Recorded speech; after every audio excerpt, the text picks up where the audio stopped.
Hello, everyone, and welcome to episode 38 of the All in Football Fantasy Premier League podcast show. I am your host, the so-called self-proclaimed FPL Guru, Alex Rex. And joining me today, all on his lonesome, is Scott Williams. Scotty, how are you doing today? Not doing too bad, mate. Not doing too bad. Probably better than you are, fantasy football-wise. Yeah, not the best start to the season. Overall rank 5.3 mil, strong. Bottom 50% of managers, and I'm trying to give people advice. So that's a bottom of our mates' money league. Great start, but long way to go. So 32 weeks. It's going to be a long road back, but I like it. I see it as a challenge. So let's get started. I'm enjoying the fact that now I think, and one of the main topics of this week is going to be talking about wildcard options. Potential people to have in those teams and how to talk about structures, because I feel like now we're at that point where instead of we think we know what we think, we create narratives with people at the beginning of the season, don't we? Like, we think Haaland will hit the ground running, Mitrovic will surely kick on. Both of those did, but other people had narratives of no one will ever settle into Pep's teams quickly. Mitrovic failed twice in the Prem before, so he won't do it again. And everyone comes up with their own narratives, don't they? Whereas now we're sort of 6 weeks in, and most of today's podcast and YouTube show is going to be looking at sort of what we know now after the first 6 weeks, and looking how we can use that information moving forward. Quick shout out to the socials. Give us a follow on All in Football Pod and All in Football P on Instagram, Twitter, and TikTok, and then don't forget to please like the video and also subscribe to the channel if you want to get more content from us, and also follow us where we get your podcasts from. I'm going to start off by, we've got 3 game weeks that have happened since we were last on, Scott. It's been busy, mate. It's been very, very busy. I did quite well on one of them, and then I've steadily declined. Still sixth in the mini league for the podcast, and you're over ranked 669k.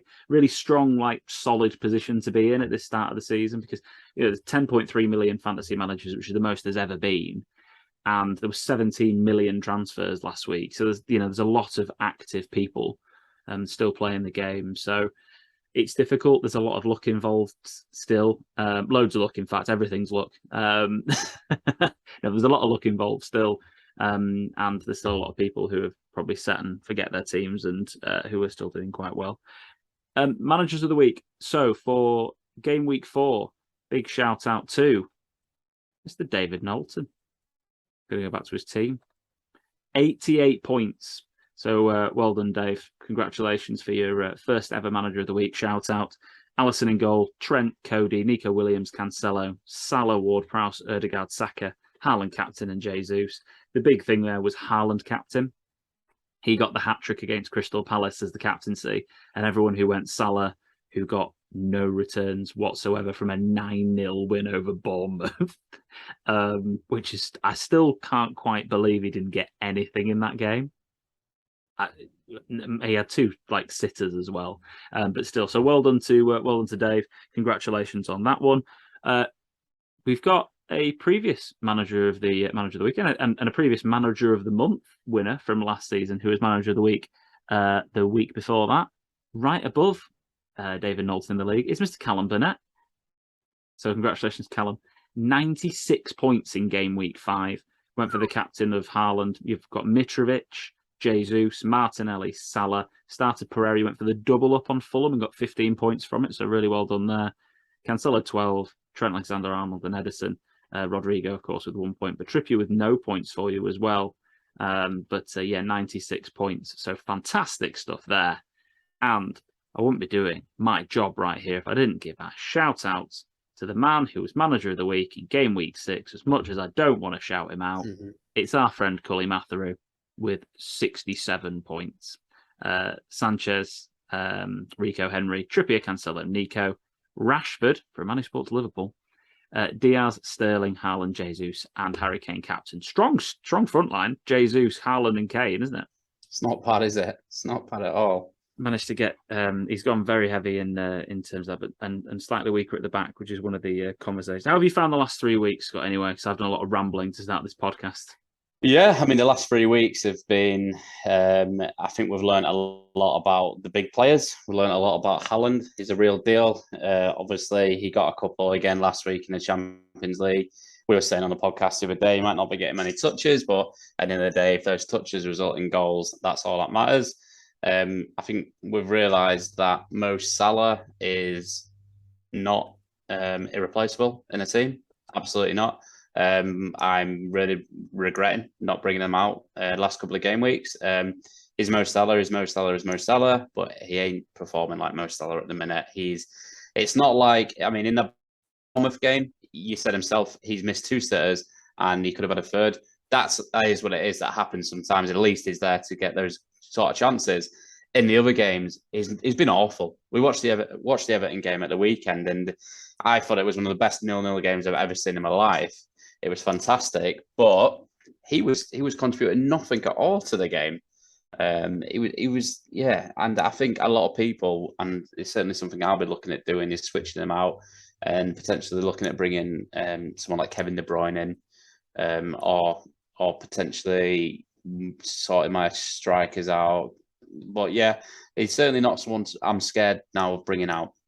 13th in the amount of points he's got in the last 3 game weeks. So for 13 million, is he really worth it? Not worth it. And that's been and let's be honest, that was with a really lucky assist for Thingamabob's goal, the kid's goal against Newcastle. Yeah, he got the really lucky shoulder on it, and then Carvalho put it in. If it wasn't for that, I think he got a couple of bonus on that as well.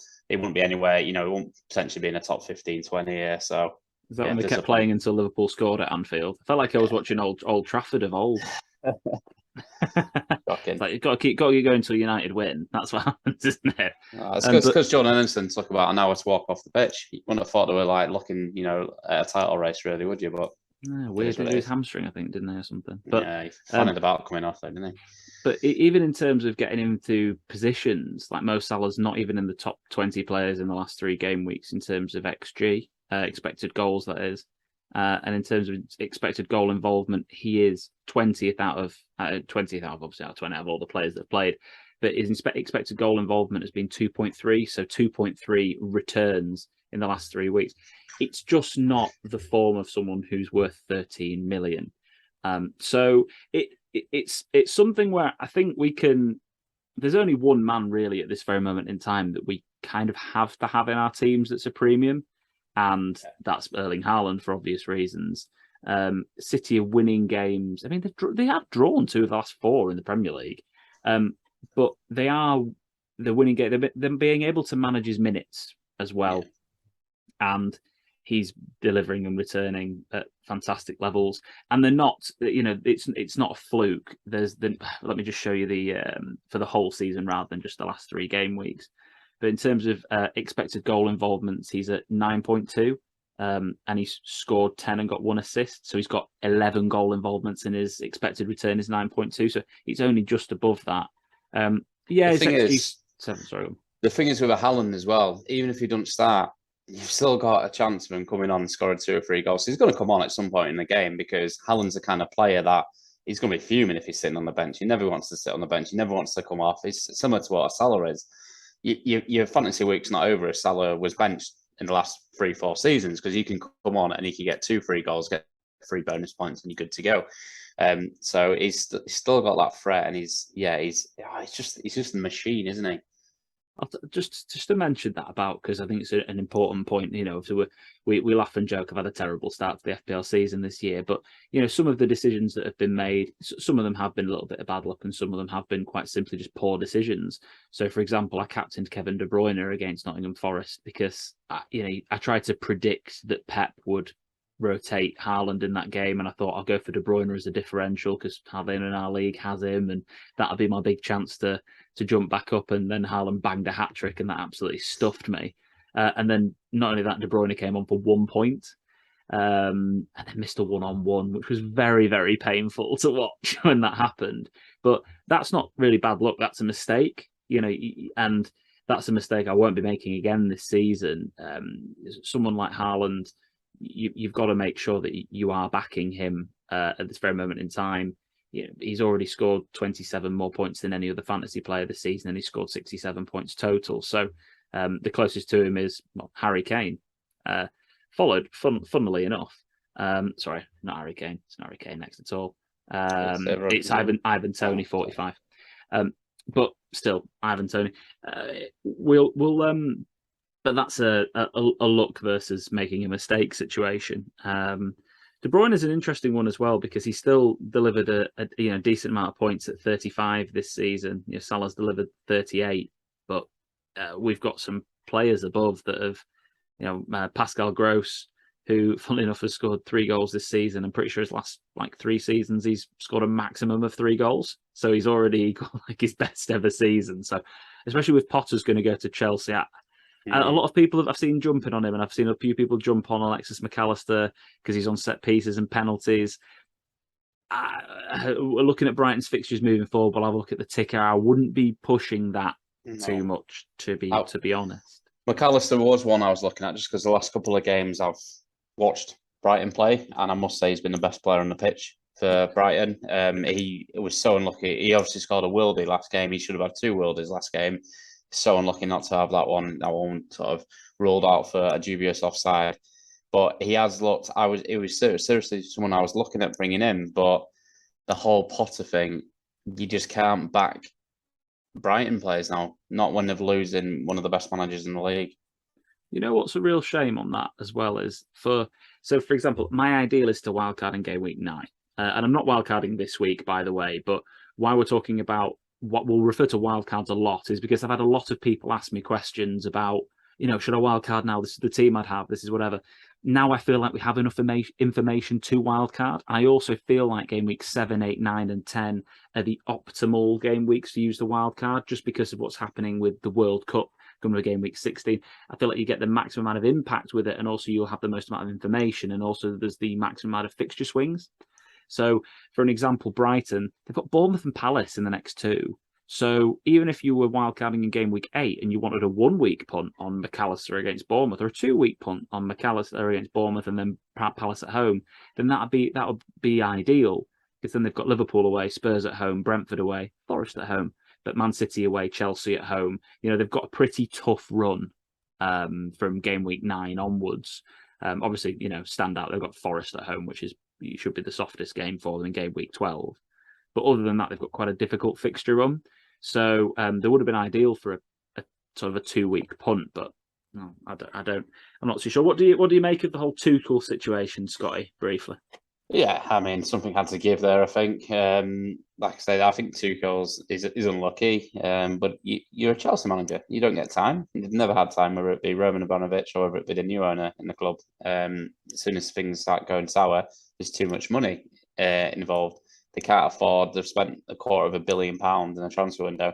They can't afford to be not challenging the Premier League, especially when them owners must be looking at Liverpool dropping points, Man City dropping points this early on, and thinking, how are we not sort of top 2 of that league? They've not necessarily had the hardest fixtures. They got pumped by one of the relegation favourites, Leeds, and they got absolutely played off the park. It's a tough one, because I think if Thomas Tuchel would be a good manager to bring in now for Chelsea. Yeah, because he's a good manager, and I think any good manager coming into Chelsea would be fine. But he's just kind of unraveled and run out of ideas, and just in that horrendous position where, if you look at Tuchel a year ago, his demeanour was so different, and you can just tell a mile off, can't you? They need to freshen up. They've brought a lot of players in from what I've heard. They've not necessarily been his players. Obviously, a couple of players have come in because they like Aubameyang that have played under him at Dortmund previously, but. Potter, I think, will make Chelsea quite an exciting team, and should make them attacking assets very tasty looking forward. Because as much as the defence has been horrendous, the seeing as though they've spent 4.8 billion on it, attack has been pretty crap, hasn't it, for all the money they've spent on that? So it will be interesting to see what happens there. 8 goals in 6 games, and their last 6 games, draw, loss, win, loss, win. It's just been so inconsistent, hasn't it? Yeah. Lovely and tight at the top of the table, though, after the United beating Arsenal. It brings it to, there's 3 points separating the top 5, and 5 point. Well, sorry, I'll bring Liverpool into it. 6 points. You don't have to, mate. You can have your moment here. I mean, well, 3 points off the top league, of the league, mate. Klopp's next out, isn't he? But no, in all seriousness, obviously not. I really hope he is. That'd be an amazing thing for United fans. What do you make of United's turnaround in form for 4 wins in a row, and also them as fantasy assets? Because obviously Rashford's been absolutely smashing it in terms of numbers.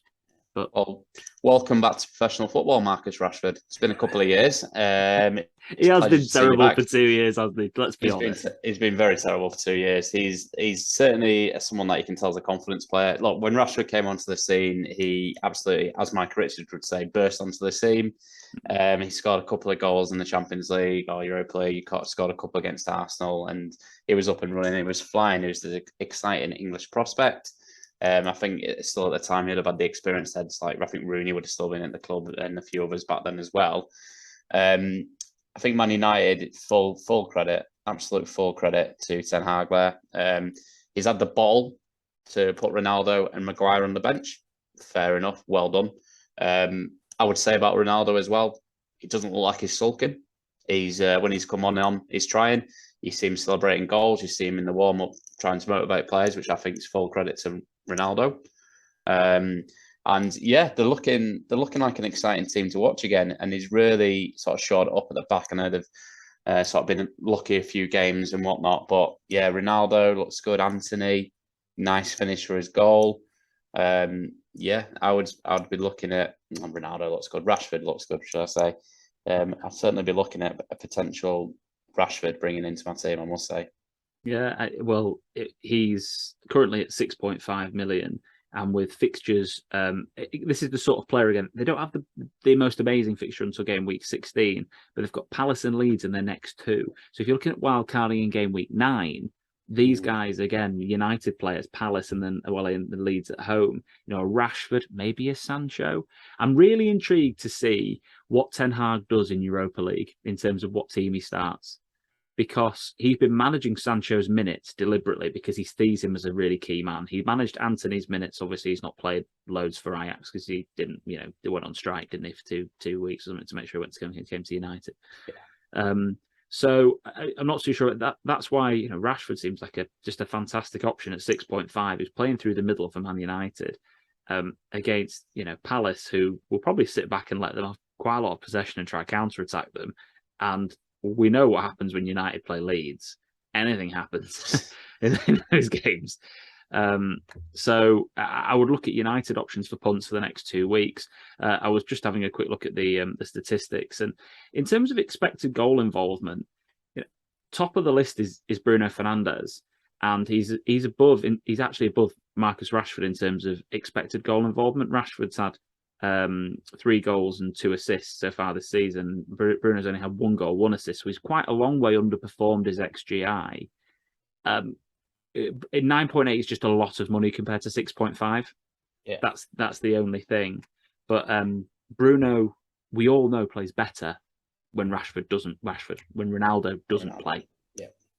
So if you wanted to go for a 2-week punt, I mean, Bruno's value is only going to go one way as well. I don't blame anybody for going for Bruno Fernandes. He's somebody that I'm considering for a 2-week punt because I think 0 players in our league have him. So, when you're 37th out of 40, you need a differential. So that sort of player, whereas a lot of people have Rashford. But anyway, that's an option. And obviously Eriksen's influence has been really good on it. So been a bit of the, I would say about Eriksen, he's very much the assist of the assist, isn't he? I think both a couple of the goals of the weekend. But I think one man that's been brought back into, if you're looking for a cheap defender, it's got to be Dalot as well. I agree at 4.5. Malassi has been great in terms of attitude, and he's been picked out as somebody that has been shown really a lot of character on the pitch. He is so prone to a mistake, though. That's all I say. Is I've seen him dive in a couple of times when he shouldn't. He should have probably had a couple of yellow cards when he's got away with it. He's a touch erratic. So he's 4.4. Dalot's 4.5. Dalot's delivery is better. That's another thing I would say. So I'd go Dalot over Mcallister even for the 0.1 if you were trying to get back into their defence. So done the last 3 weeks, and I wanted to talk a bit of research that I did prior to this podcast, because I've seen so many content creators, and I've been flicking through a lot. And there was one in particular which I listened to on Fantasy Football Scout, and the guy called FPL Harry. He's really good at his FPL, and he's an account worth following. He's good on TikTok if you're a TikToker, in terms of his fantasy advice. But along with him and a few others, have been putting together structures for wildcard teams that have basically all been 5 at the backs or 4 at the backs. And my feeling from this year was that that's not really how it's gone. And obviously one of our big lessons that we learned last year was being adaptable quickly and early and getting on what is doing well quickly. It helps elevate your rank massively. And one of the big mistakes I made last year was not going to big at the back quick enough. So I had a look at, and for YouTube watchers, hopefully you can see this okay. It's if you're on your phone, it might be a little bit small.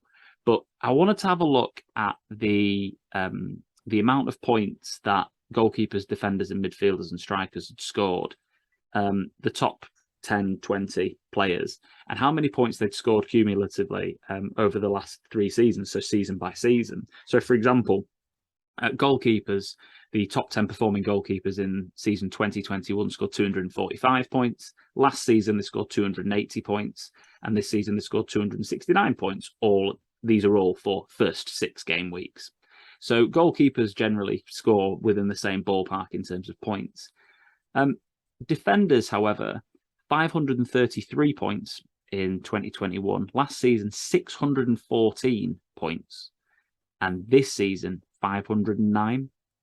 So we've seen a really quite substantial 15% drop off in the amount of points that defenders are getting this season compared to last season. And it's actually less than the season 2 seasons ago.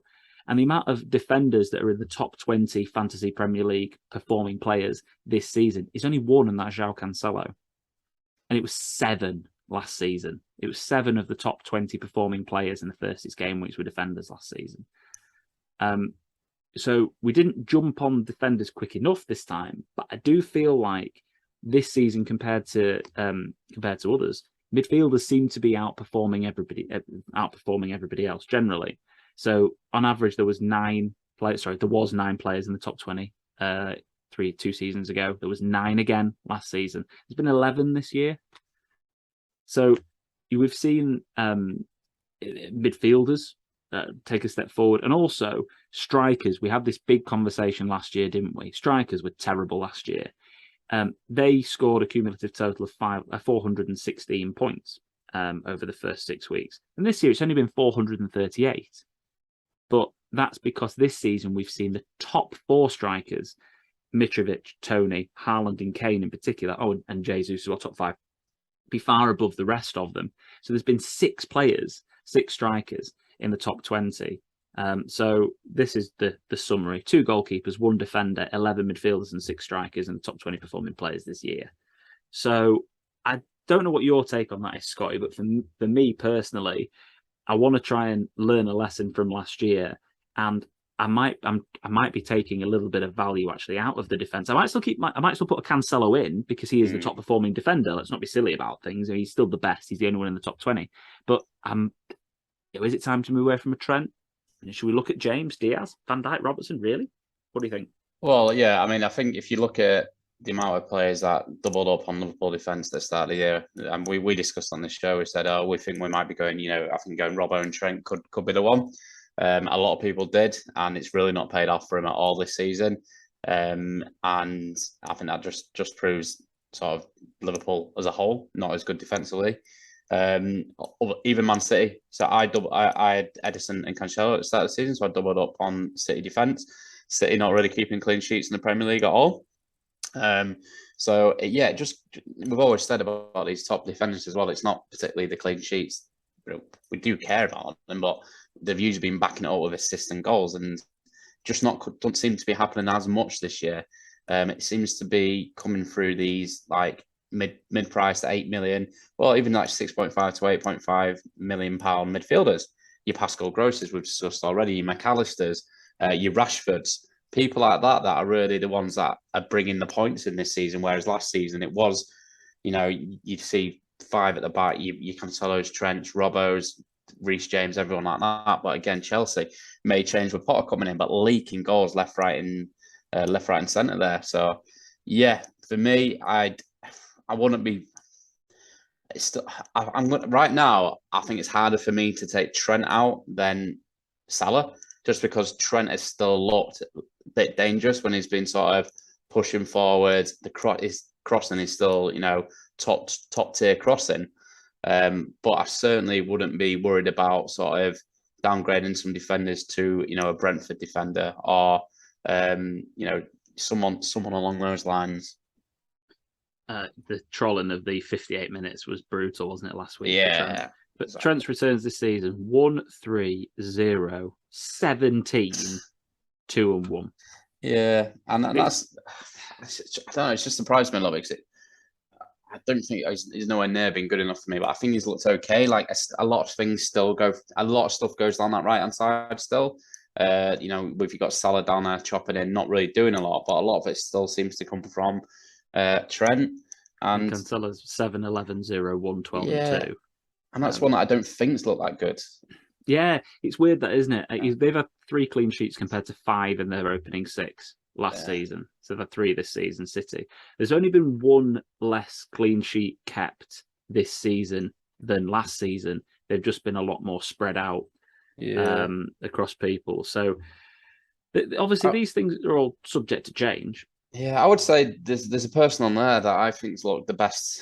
Yeah, Rhys James. I think it's a lot the best going forward, without a shadow of a doubt. He's been putting himself in dangerous positions. First 3 out of 4 Gameweeks was quite good for him, and then obviously didn't play against Southampton because he was ill, and then the 1-point return against West Ham. But watching him last night in the Champions League, I thought he was the best player on the pitch for Chelsea. He's really good as well. With looks like Chilwell's coming back, and remember what them two were like when they were playing together. It'll be an interesting one who plays out, sure, because obviously Potter knows Cucurella from Brighton, so that'll be an interesting one. I wanted to have a quick look at this. This is a graphic from Ben Crellin on Twitter, which he puts together, which is all the fixtures in it, and also they filter in the European fixtures as well. So they play Fulham at the weekend, Chelsea, and then they've got Red Bull Salzburg. That sounds about right. And then Liverpool, and then it's the international break. And then they've got Palace. Atletico Madrid? No? Is that the most two? Who's ACM for them? AC Milan? AC Milan. That's the one. So they play AC Milan home, Wolves, and then AC Milan away.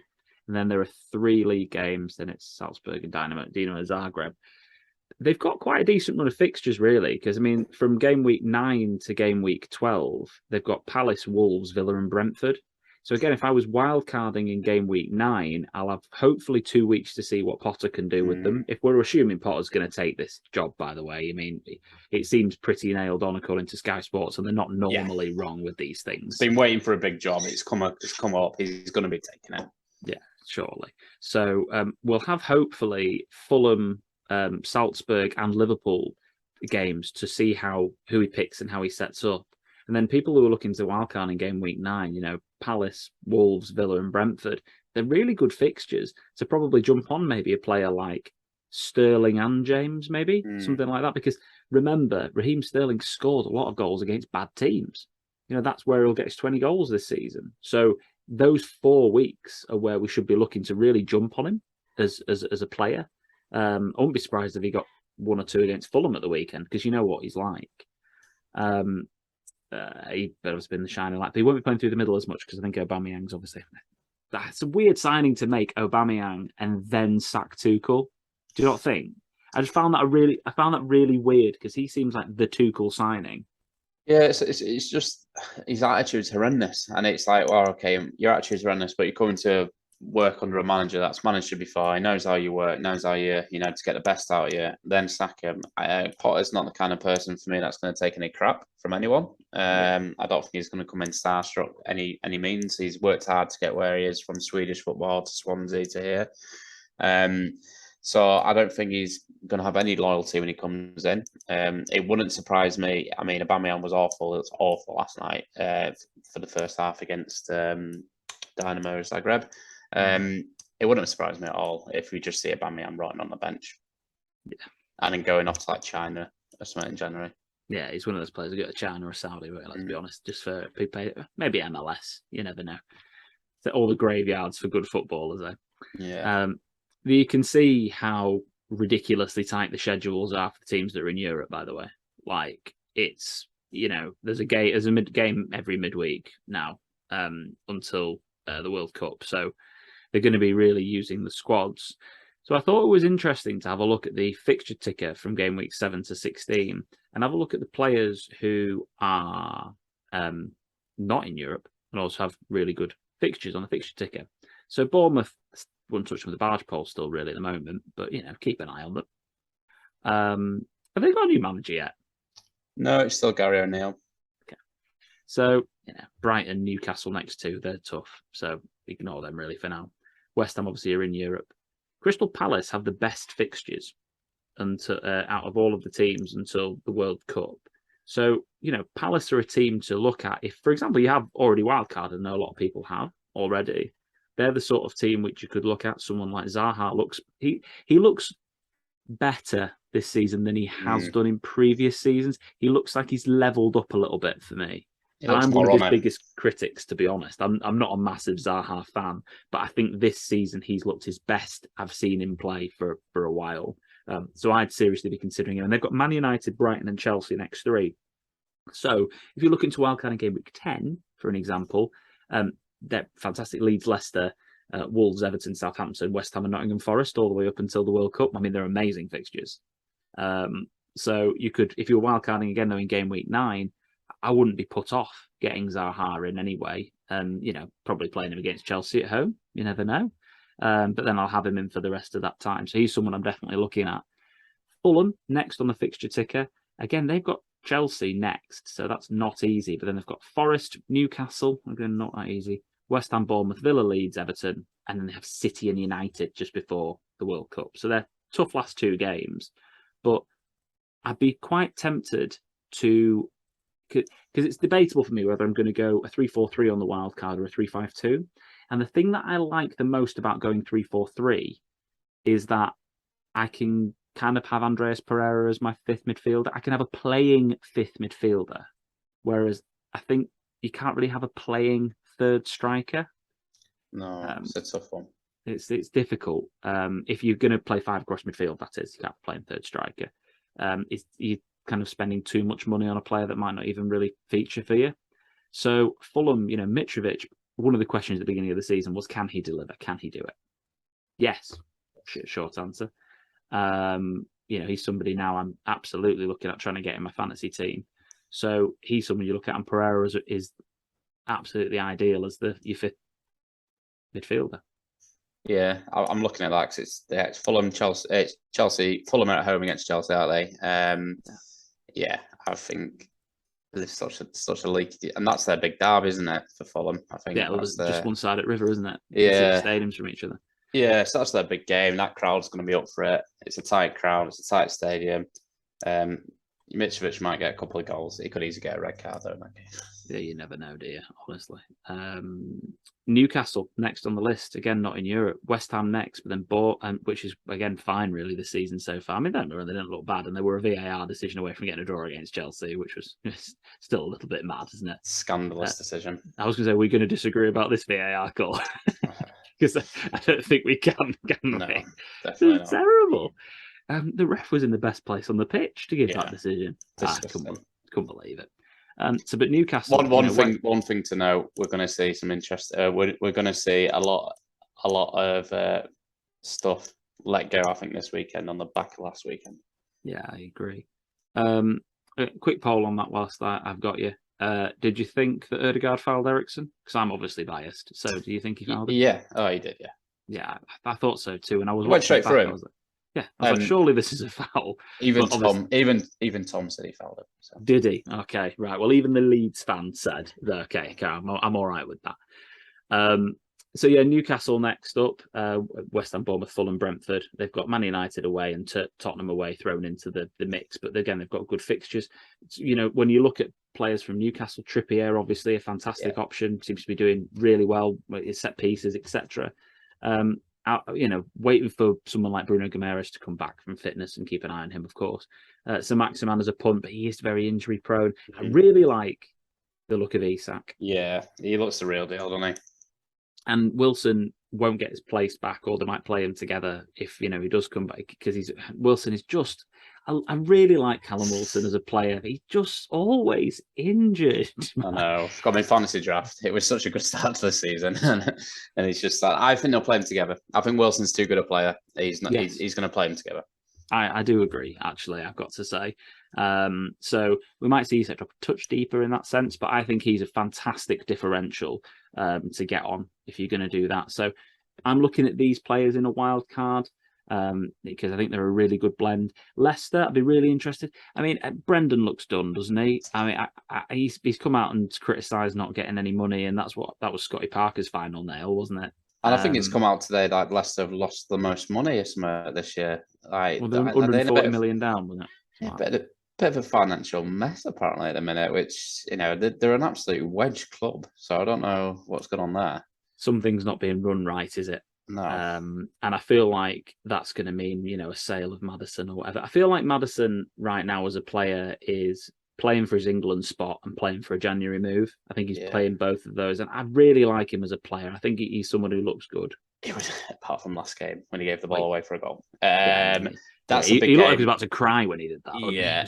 Well, if Leicester lose at home to Villa, bye Brendan, I think, on that one.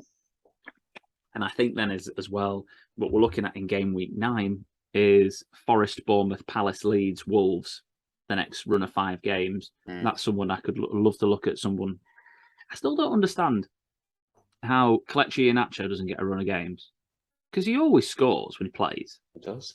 I feel like it's brutal for him. That's why I had him in from game week 1 last year, and that's where I went wrong.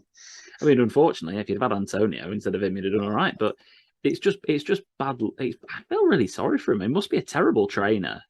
Or he just doesn't fit the system. But why would they buy him in that case? But anyway, I think Leicester are a team just to watch, and I love the value in someone like Maddison in the midfield, and as well he's a differential, someone to move on to. Aston Villa next up. Weirdly, the biggest troll in the game, Leon Bayley, who got rid of Crystal Palace, Man City's clean sheet against Villa. He's down to 4.7 million now, and I think that's a really good value still. His finish was a fantastic finish, wasn't it? If you wanted him as your 5th midfielder, you could go further wrong. But still, again, not doing too bad. City obviously in there. Everton, still not a team I'd be looking to really get on. If you wanted to put Patterson in as, you know, another cheap defender with Nico Williams or something to build up your squad, you can do. Anthony Gordon is going to be there. Is he 5.5 mil, Gordon? He's still quite cheap. He looks good. He does look good. He's finished. I can't remember what game it was when he went through on goal. It might have been Southampton. I can't remember what it was, but he scored. I'll double check. And his finish was really accomplished. He just put it across the keeper into the far corner, and I thought, well, this guy looks incredibly confident for a guy who's facing relegation. There he is, Gordon. Yeah, 5.5, only 2.7 owned. He's got 22 points this season. Might have been the Brentford game. But in his last 3, he's got 6, 8, and then obviously 3 against. That was a Leeds game. I think it was a really good finish against in Leeds game. Yeah, he slotted him in just onside, and then he just popped it on the Melier. Might be that one, but I remember watching him finish. I thought, crikey, that's good. But he's second out of 270 for threat on the ICT index. So I'm surprised Tom's not bought him already, to be honest. Yeah, I would say for the eye test, like if you were an alien from outer space and you said, "Oh, watch Anthony Gordon this game and watch Mo Salah, which one do you think is worth 13 million on fantasy football?" You would say Anthony Gordon without a shadow of a doubt. He was miles better than Salah at the weekend. Arsenal away, tough next game. West Ham at home, not the easiest game ever. But again, game week 9, if you're looking for a player, I mean, I'm not going to buy Anthony Gordon, most probably, but at the same time, Man United and Spurs in 10 and 11. But it's still not bad fixtures anyway, not bad fixtures. And a player I think that has looked really quite good considering he's playing in a very bad team. Leeds have got, if you're looking at a 1 week punt, they've got Forest at home next week. Sinistera has been on form as a player to pick and look at. So someone like him, I will be going for my 1 week punt on from Leeds now because everyone's trying to look for that Rodrigo replacement. A lot of people like us in the pod team went for Harrison. Yep. But after they've got Villa, Palace, Arsenal, Leicester, and Fulham, the 5 games after game week 9 again. Potential for some midfield options in there to go with, but you wouldn't touch them defensively. And obviously we've talked about Forest, Nico Williams. Johnson's got a couple of goals, hasn't he, as well? Yep. And Spurs have a run after game week 9 of Arsenal and Brighton, Everton and Man United. It's not easy, and Arsenal, Brighton, and Man United are all away. Like that's a really quite. So they've got Everton at home in the middle of it. That's really good. But any of those people who are sat on Kane at the moment, you've got City away, and then you've got Leicester at home, which is so good. It's difficult. Obviously, you hold a player like Kane through tough, difficult runs of fixtures. Leicester, Arsenal, Brighton, maybe, but there wouldn't be someone I'd be looking at bringing in a wild card, which makes me think that if I'm wild carding and I'm playing 3 up front, like we've talked about, it's probably a Haaland, Tony, Mitrovic. That sort of look.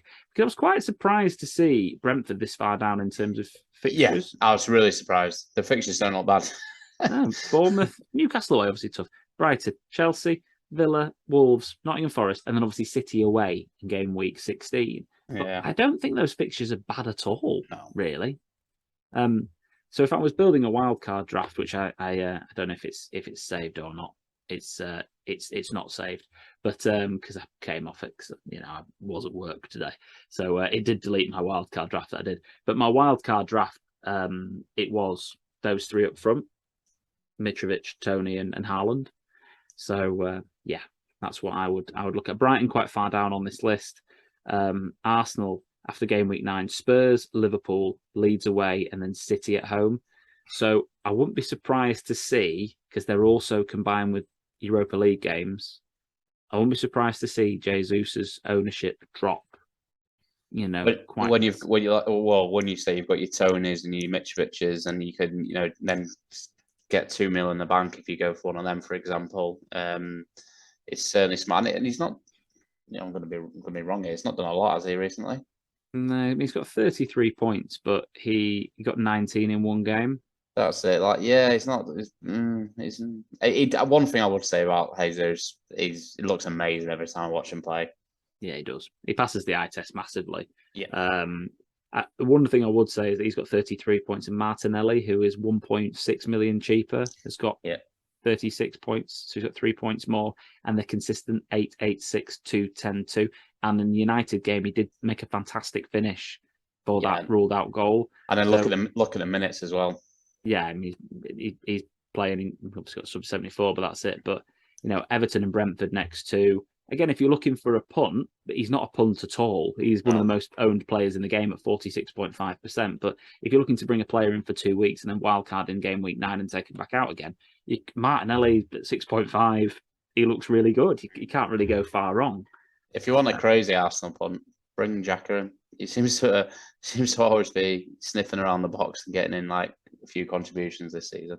He's the attacking of the 2 midfielders, isn't he? Which is quite obviously his best position.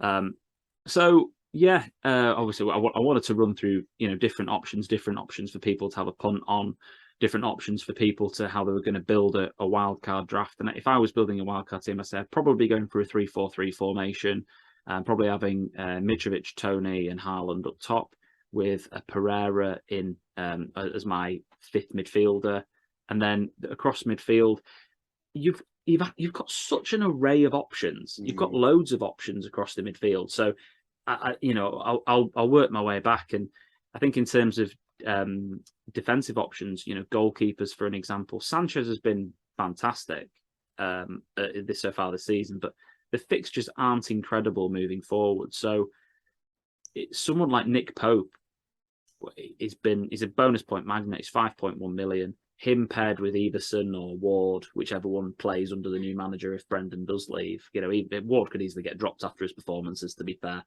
But whichever one of them plays, I would say keep an eye on Quater as well. Wow, what a game he had at the weekend. Unbelievable game. It's amazing because they've brought Sam Johnston in, haven't they? Mm. And they've still got Butland. Yeah, they've got a right good triple threat of keepers there. It's an unbelievable set of three keepers, isn't it? Yeah. But yeah, I think if I was wildcarding right now, I'd go Nick Pope in goal. Would I feel comfortable doubling up on their defence? Yeah, probably with Trippier, only because Trippier has the attacking returns of Trippier, don't you? Exactly, gets attacking returns. I probably look at João Cancelo. I had done this, by the way, as a draft for YouTube watchers, but it's deleted it. So it's gone off. So I'm trying to remember off the top of my head. But Cancelo, I had in my draft and my team. And then it's Nico Williams, obviously, as a backup. I think a right wing back for Forest. Why not? He's not going to play for you. He's going to be on your bench, but he's going to play, come on every week and get your points if people do get rotated.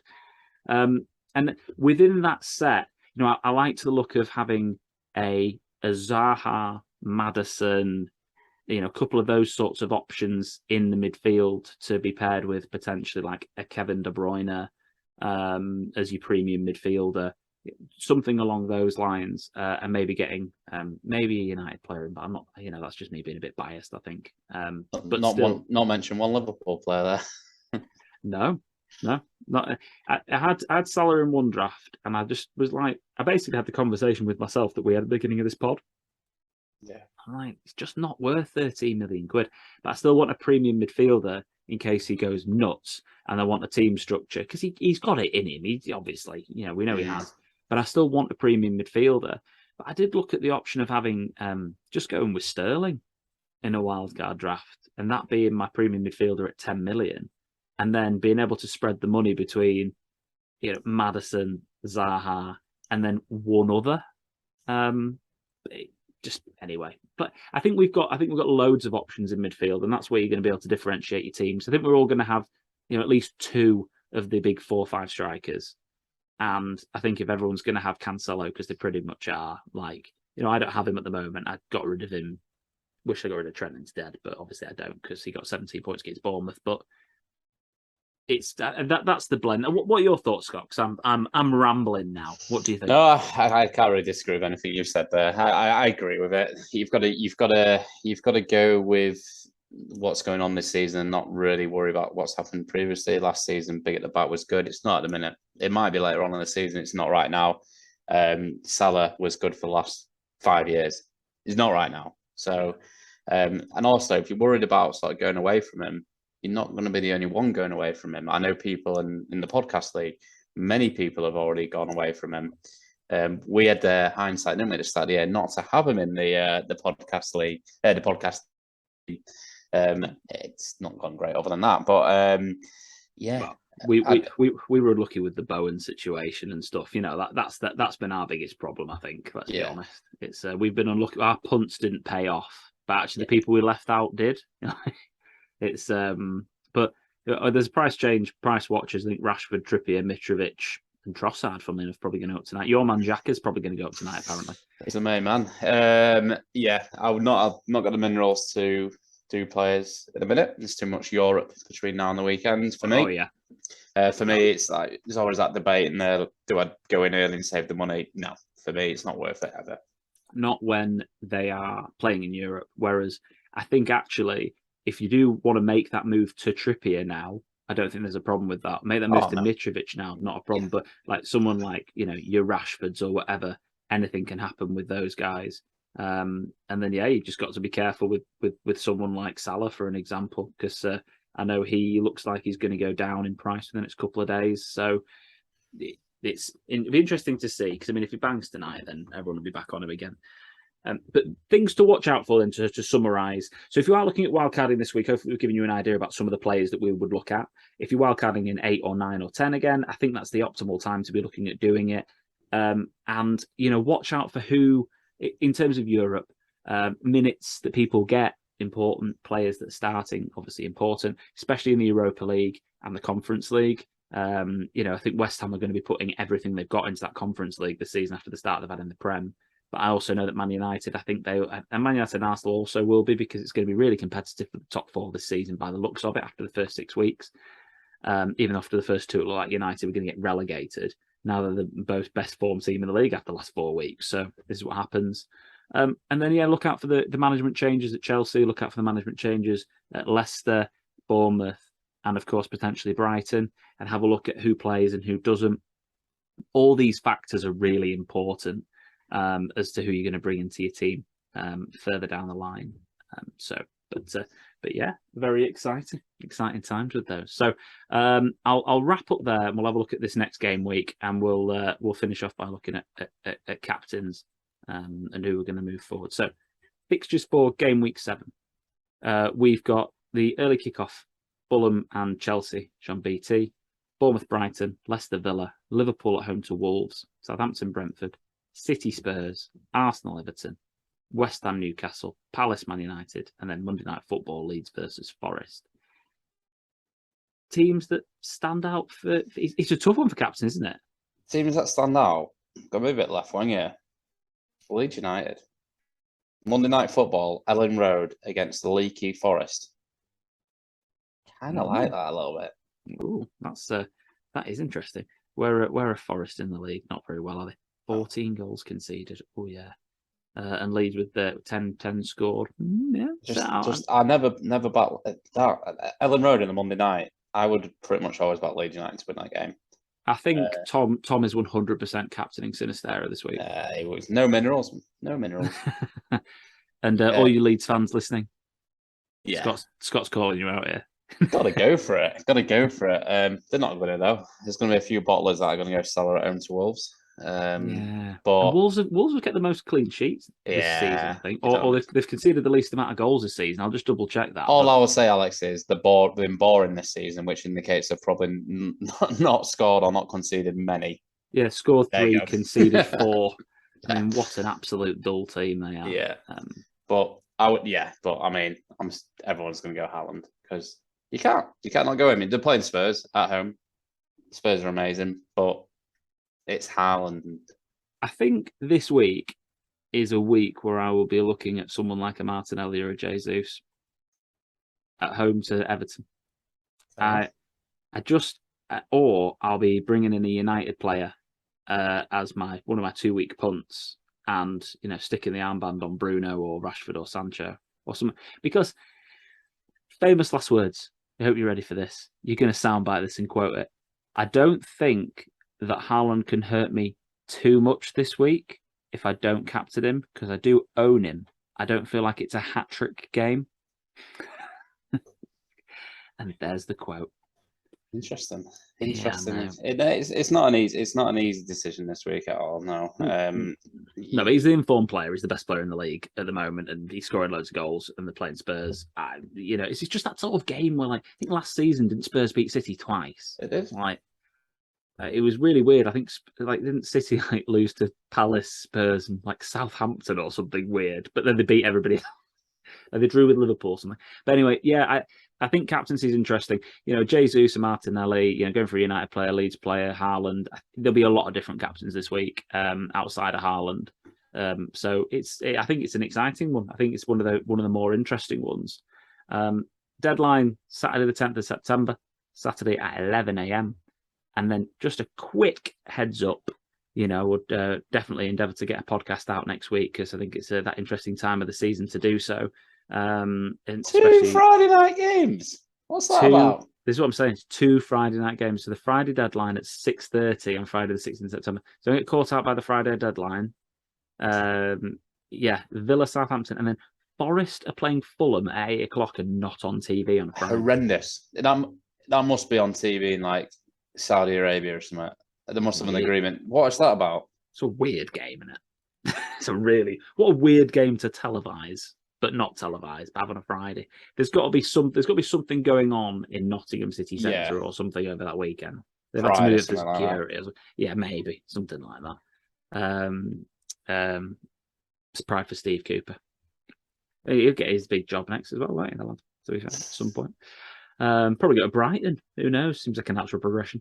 So, yes, just a heads up that's that Friday deadline in case we don't get a pod out, which I'm sure we'll try our best to do, but just a heads up, game week 8. And there's some pretty interesting fixtures in there, but like City playing Wolves, but Man U play Leeds, and then they finish off with Chelsea, Liverpool. That's before the international break. But the uproar coming from Leeds fans that's not going to be on TV. It's going to be brilliant. Man U Leeds, not on telly. What a joke! I'm annoyed about it because I'd love to watch it. Be a proper fan, Alan, go to Old Trafford, I suppose. But thanks ever so much to everybody for tuning in this week. I really appreciate it, and I hope you've enjoyed the podcast. I hope we've covered off and covered off everything you wanted to know and give you some things to think about. Don't forget to follow us on our social media platforms, on Football Pod, on Football P, and also like the video and subscribe to our channel because it helps boost us organically. And thank you ever so much to the 40 people that are in our league. Really appreciate your support. And I really hope you enjoy the podcast, as it is very much our league centric and focused. And I do realise that I actually went onto our league and then never shouted out Jeff Belcher for going top. He don't need it. He don't need it. He doesn't need it, the lad, does he? After he came on our pod 3 weeks ago with us and then said he needed to get rid of Rashford. And he's still got him and he's doing amazing. But well done, Jeff. Top of the league, 3 points ahead of Nicola Tomlinson, still smashing it. Well done, Nicola. And then Barry Stokes, our cup winner, has gone within 10 points of the lead in third place. David Byrne, Louise Evans, and Scott Williams there. So, yes, good luck, everyone, this week. Green arrows all round. My God, I hope I get one. And, yeah, we'll see you all next week. Bye for now.